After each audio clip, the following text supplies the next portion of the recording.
sees the means of production, and the like and subscribe button. When I am a federal worker and my income comes from the federal government and I vote 3 times for the guy who says we need to cut federal spending to federal workers and replace it with privatized workers. Ah! How could they do this? That was my impression of this guy. Sorry, I didn't make my face look all fishy. How it seems to feel. I mean, it is very disruptive. It's hurtful. It's probably a shock to the system as well. I mean, you voted for President Trump not once, not twice, but 3 times. Did you anticipate that this might happen or regret your vote at all?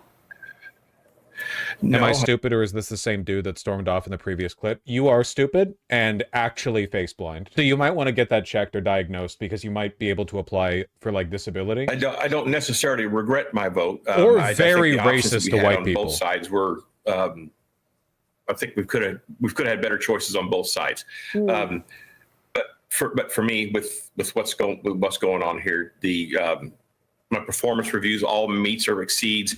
My bosses were very happy with me finding work to do, even if they didn't have something for me immediately. And with my particular job, between education, training, and compliance checks, we were able to recover far more revenue than the cost of keeping me employed. And? So when you think about the premise of Doge, and that it's trying to root out fraud and wasteful spending, do you think that this approach will get to that with your particular job or your agency? Well, I think with all large agencies, there's going to be some people who underperform, and I believe there is some fraud, waste, and abuse, but I don't think that they're doing a very good job of finding out exactly what needs to be cut. They're so stupid and selfish, man. Zero awareness or class consciousness. It makes me so mad every time that their only turnaround, if they even have a turnaround, is when they personally are inconvenienced. Just dead sold people. They're de-sold. They don't have, they don't think about anything. It's the economic equivalent of those guys who don't understand that rape is bad unless you explain it like it's their daughter, you know? Like a guy is like, yeah, so there was a girl who was drunk at a party and I was like, you know, I leaned on the wall next to her and I went up to her and I was like, hey, do you want to fuck? And she was like, no, but then I kind of pressured her into it and she said, yeah, but she said yes in the end. And then you're like, that's bad. And he's like, well, what do you mean? She said yes. And you're like, okay, imagine that was your daughter and it was a different guy. And then he's like, oh, and it's like, you don't get it at all. You don't understand how what you did was wrong. You just don't like the idea of your imaginary daughter getting like macked up on in any context. But you don't understand like the underlying problem. You just don't like you haven't learned anything. They're just taking like the chainsaw to it instead of doing some critical thinking and doing some investigations to see exactly what is good and what is bad. Well, just letting it all go instead. Will this impact? How do we reach them rhetorically? I think we should mostly like laugh at them and be really, really, really mean to them, mostly. How you vote in the midterms? We'll have to see what's going on. Yeah, it's going to impact how I vote in the midterms, yes. In what way? Well, I'm going to see exactly who's going to try to help fight for, you know, for the workers, for veterans. Jesus fucking Christ! I want the best for this country, no matter who's in charge. This is like a classic example of a person whose real motivating real animus is like race or something. Because there is no way this guy's waking up and he's like, I will now determine who I will vote for based on veterans' benefits, and then choosing who he's choosing. You know, it is 100. Like this guy's voting straight ticket Republican, and it's for some other thing. You know. You're going to be attending Trump's speech tomorrow night, I understand, with your congressman. What are you looking to hear from the president? I'm just looking to see what his plan is going forward, how we can all make this a better country he for said everybody what his plan who's living is going in it. Forward. I really don't know what to expect, or even if it's going to do. I'm just really unsure what to expect. I've never been to one, and frankly, I'm not expecting much results on my end. I mean, for me in particular, but I'm honored that Congressman Sorsman invited me to go, and I'm going to be happy to be there. You've served our country. You are a veteran. What's Should next for you now that you've lost this job? Well, I have a pretty They'll good hate resume, you for but the right now solutions it's, you propose, even if you're right. You know, I got my college education after I was 50. I worked in factory leadership, you know, in a few places. But right now, I think I'm just going to go back to probably having to drive a truck for a little while. There's nothing wrong with that. People make good money. I helped put my wife through college doing it. I'm probably going to go back to that for a while and try to see what happens. Mr. James Diaz, thank you for joining tonight. We appreciate it. Thank you, ma'am. You have a I great saw a post saying the Dems will win in 2028 and do Jim Crow, but for white people. They're not that base. I can't stand this. There's so much of it, and I can't. A clear strategy against Donald Trump. They don't need to craft stories about his administration. They plan to amplify the real world stories, feeling the effects.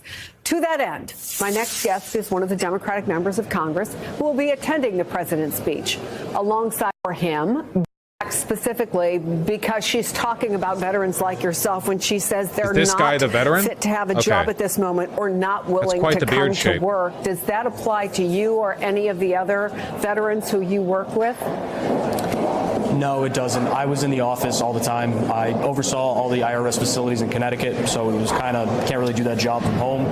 I was all over the New England region, going into these offices, making sure they were running good so that we could have our taxpayer assistance. He really does look like a vampire. American people rely on to get taxes done. So it's sad to hear, but I'm still here to get veterans their job back, and that's going to be my goal while I'm down here. Me, when I'm an IRS agent and I vote for the guy who says he's going to cut the IRS and has dodged taxes before and is clearly hostile to the concept of wealthy people paying their fair share to society. Sorry, I didn't make my face look vampire-y. I can't, these people, man. These CNN interviews feel like they're laying the groundwork that, for sure, if we're bipartisan, we'll get these guys. Well, if anything, it should do the opposite, because the story that we're seeing time and time again is that Trump's behavior and even his explicit messaging had nothing to do with reaching those people. Like, these are people who are upset that Trump did the thing that he's been talking about doing for nearly a decade now. So if anything, it's the opposite message. It's not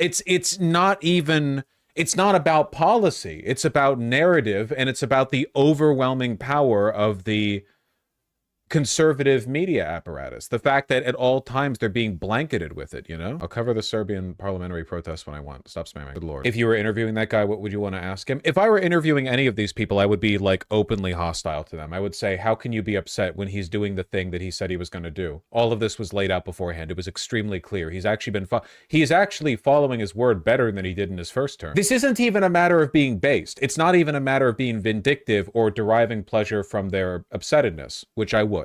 That's the right question. That is the correct question. It's not just about being vindictive. That's literally what we need to know, isn't it? Why did you vote for the person who was stating they would do the thing that would hurt you? I just don't want this to be like mistaken as like edge posting or whatever. It's not. Like, that's a very, very, very important. Anyway, I do appreciate this. The reason why we just saw that little clip there where you had the congressman alongside that former IRS worker, Democrats are inviting fired workers and veterans to Trump's joint address. So they're looking to fill up the audience with people who have been fired by Doge. So that's smart. That's that's respectable. That's smart. I like that. But man, that's actually smart. They got to have a good idea now and again, right? First time they have a brain. What's the chance of another outburst from a vet? Probably not likely. I don't know. Federal workers in deep red states concerned about the layoffs. I hate them. I hate them. I hate them. I hate them. I hate them. I hate them. I hate them. I hate them. I hate them. Me, when they do the thing they say they're gonna do. Yeah. I gotta buffer this a little bit, man. I hate them. I hate them. It's gotta preserve the rhetoric. Some good news here. Polish Supreme Court has decided that you don't need to sue your parents to change your gender. Well, that's nice. I'm happy to hear that. Russian cucumbers contaminated with pesticides imported to Europe. Contaminated with pesticides? That's whatever. I have other stuff to cover at the moment. Speaking of, Republicans advised to avoid in-person town halls after confrontations over layoffs go viral. The chairman of the National Republican Congressional Committee advised Republicans in a closed-door meeting there were other ways to reach constituents. That's always a good sign that things are going well. Like 1.5 months into your new presidency, they want to move the teletown hall. Oh, of course they do. Whatever. Anything to not hear from the consequences of what you're doing, right? It doesn't matter what they say. It's not like Vaush is going to think they have a point or something. He wouldn't exempt any answer as being legitimate, so I ask. What the f are you talking about, Sagar? You mean it doesn't matter what the voters say? Yeah, you're correct. The point of interviewing a former Trump supporter isn't to, like, convince them or win them over or anything. It's to use them as a pivot. You know, you use them as a tool to your own political ends. That's why all political media is created, by the way. You think they're recording these interviews for the sake of the person being interviewed? No, the point is that you want them to stumble and stammer and not have an excuse, not have the ability to get flustered, to be embarrassing, so that their embarrassment can be used as a push against other people. They have to be upset. They should be upset. Very funny, they think ignoring their constituents will make them stop being mad. Well, it will make the confrontations not go viral. I think these people are incoherent, lots of people are. Yeah, so they should be, like, mocked for it and degraded. I think they plan to cheat the midterms, they don't give a fuck. Doesn't matter. There's never been a dictatorship in all of human history that's been able to ignore the well-being of their population. You always got to watch out for it. This post about what has made Trumpers stop supporting is equal parts hopium and sui fuel. It's Reddit, so who knows how real it is. Dear Reddit, am I the asshole? I voted for Trump, but only because I thought Project 2025 was fake and the tariffs were fake and everything he said was fake. Yeah, I don't really give a shit about this. Redditors are only going to upvote the stuff that's like, hey, yeah, I was a former Trump supporter, but the reason I stopped supporting him was because of logical reasons that you agree with. When does the narwhal bacon? You know, you're not going to get, like, the real degraded brain state. You could sort by controversial. What, to find the people baiting? No, I don't think so. Smoggy virologist, you have kept commenting that. Banger from AOC. Already hearing Republican members have been showing up to the House floor trying to take up the Dem side seats for the joint address. Yeah, that makes sense. State of the Union seats are not assigned. That it is wild that they're not assigned. How is this a banger from AOC? She's just describing something happening. How is this a banger? Do you think part of the reason for stopping the town halls is to keep the GOP politicians in the dark, to censor anything that would confront them with the consequences of their own actions, and accidentally developing sympathy for their constituents? I think that's a good point. There's probably an element of that. Yeah, to be sure. No, there's for sure an element to that. 100%. Yeah. The Trump administration definitely doesn't want, like, congressional Republicans from, like, they don't want them to get a wind of how unpopular what they're doing really is, you know?